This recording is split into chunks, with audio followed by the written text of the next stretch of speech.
Tidak mengindahkan surat edaran, sejumlah lapak liar milik pedagang kaki lima di kawasan Kayu Agung ditertibkan petugas Satuan Polisi Pamong Praja Ogan Komering Ilir.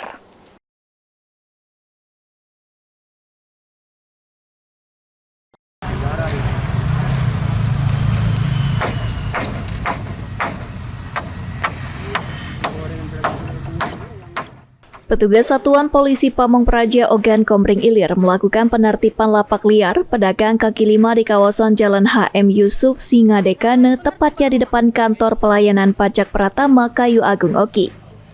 Kabid Penegakan Perda Satpol PP Oki Mantiton mengatakan penertiban dilakukan karena para pedagang tidak mengindahkan surat edaran dinilai mengganggu pemandangan dan keindahan kota. Para pedagang tidak dilarang untuk berjualan, namun harus lebih dirapikan dan dibersihkan, seperti halnya para pedagang di kawasan Taman Segitiga Emas Kayu Agung yang sudah menerapkan peraturan tersebut. Sekarang lagi penertiban apa, Pak? Setelah lapak pedagang yang di tempat-tempat dilarang, termasuk tempat-tempat yang merusak keindahan kota. Inilah berapa hari kita lakukan? Kalau untuk penertibannya hari ini, Oh, mulai hari ini? ya. Di mana, Pak, rencananya? Rencana sepanjang jalan ini terus di Taman Segitiga Emas. Taman Segitiga Emas sudah kita lakukan, tapi kita laksanakan di malam hari karena kalau siang hari mereka masih beraktivitas berjualan.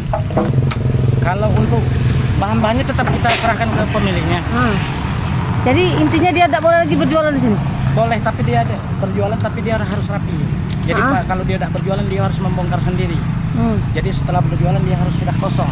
Oh, harus rapi kembali ya? Iya, iya. Bukan kita sita, Pak, Mbak. Kita amankan? Kita amankan saja. Ada imbauan enggak untuk para pedagang? Novan Wijaya, PAL TV.